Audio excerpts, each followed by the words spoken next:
Well, thank you very much, everybody, for joining us today. Thanks, Ricky. Thank you to the media. I know it was an advisory late last night. I'm just going to throw it open to the floor to start with. There's plenty of time for questions, so you'll all get a go. Please put your hands up. Tell us who you are, where you're from. Ken, do you want to kick us off? What have you got us here for today, Ricky? What are you going to tell us? I think you know most of the reason. I think with John Inverarity announcing the one-day squad for the next couple of games, obviously I've been left out of that and dropped from the one-day international team, which I'm disappointed about. But life goes on for me. I totally understand the reasons behind me being left out of the side. My performances over the last 5 games haven't warranted me staying in the team. So I've been left out of that, and John's made it pretty clear the reasons why and the direction that they want to take with the one-day team going forward. You will continue playing Test cricket?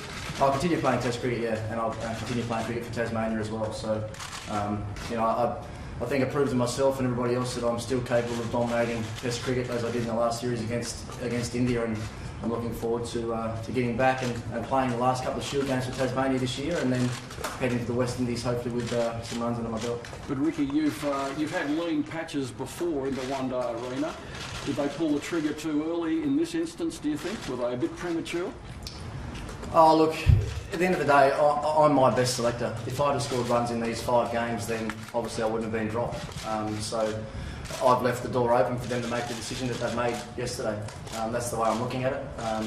The reason I'm disappointed about getting dropped is of how much I actually love representing my country and playing cricket for Australia. I've got no bitterness at all at what's happened. I totally understand the reasons why, and the national selection panel are looking forward to building a team for the next World Cup, of which right at the moment and probably going forward, I'm not part of their plans, which I understand. But it does thin out your involvement at the top level, doesn't it? You're going to have sporadic international cricket now. Is that going to hamper you? That's something I have to manage. I've had to think about that over the last 12 hours. This is all pretty rushed and something I've never really had to think much about before. But as international cricketers, you're always trying to find the best way to prepare for each game that you play, and quite often it's not always perfect preparation. So, once. Now with the 2 Shield games that I've got before the West Indies tour, it's important that I spend as much time as I can around the Tasmanian team and get the training required and preparation required to play those games well, and then go to the Caribbean. And once again, when we get back from there, it'll be back into a pre-season, maybe with my club team, Mowbray Cricket Club back in Tassie. They might see a bit more of me as well, but a pre-season with Tasmania to make sure I'm ready to go at the start of the next Australian summer.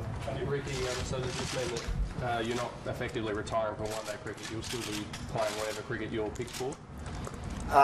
Look, John made it very clear to me yesterday the direction that they're heading with the one-day team, and that I'm not part of their plans. So, look, it's a little bit hard to come here today and say I'm retiring when I've already been left out of the side. So, I don't expect to play one-day international cricket for Australia anymore, and I'm pretty sure the selectors don't expect that to pick me on. I was just going to ask basically the same thing. Did you ever think when they dropped you from the one-day side that you would give away Test cricket, or were you always firmly of the belief that you would go on? Look, I'm still firmly of the belief that I've got a lot to offer any cricket team that I play in, any team that I'm a part of.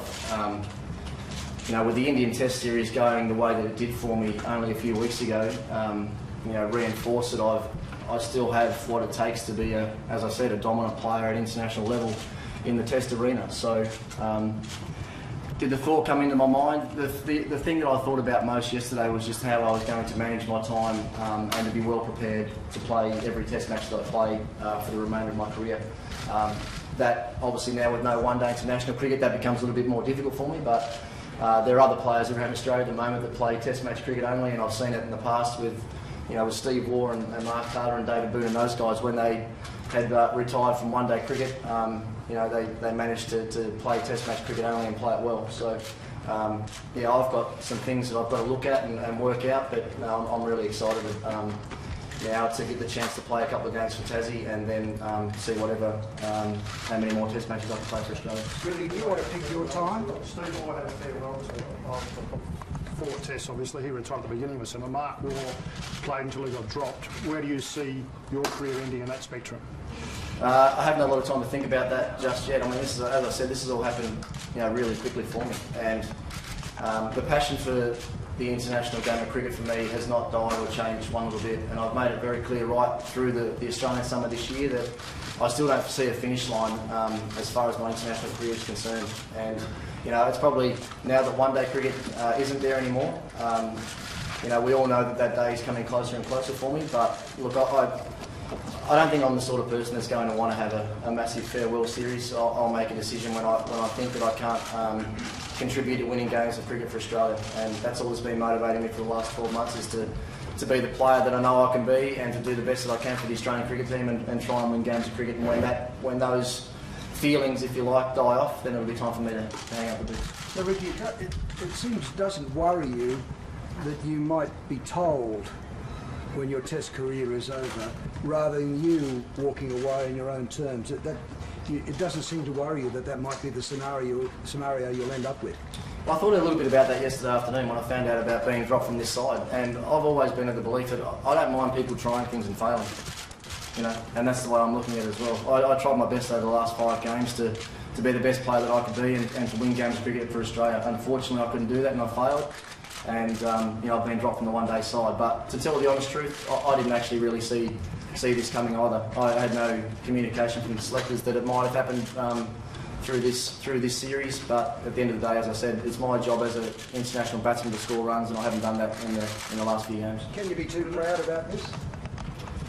Only if it ends badly, but I'm backing myself to finish the game and finish my career on a high. I don't want to finish on a low, and I think I'll make the right decision at the right time. There's no doubt about that. Looking back at state cricket, is Rio Cup an option for you next summer as well, or it's just going to be Shield? No, that's an option. I'm not retiring from, or not going to play all forms of one-day cricket. I've got some stuff to think about even on this weekend with a Rio Cup final coming up on Saturday. So I've got a bit of thinking to do there and a bit of communication to do with the Tasmanian coaches and players. But once again, I need to be playing as much cricket as I can to be well prepared for every game that I play. But with me now only playing Test match cricket, international Test match cricket, then for next summer, for instance, if there happen to be some Rio Cup games immediately before a Test match or between Test matches, then I'd obviously look at taking that opportunity to play those games. Ricky, the biggest surprise given the fact that Johnny Brewery said he actually rang you about the captaincy to fill in for those 2 games, and you weren't jumping at it, but you said you'd do it to help the team, and then 2 games later they dropped.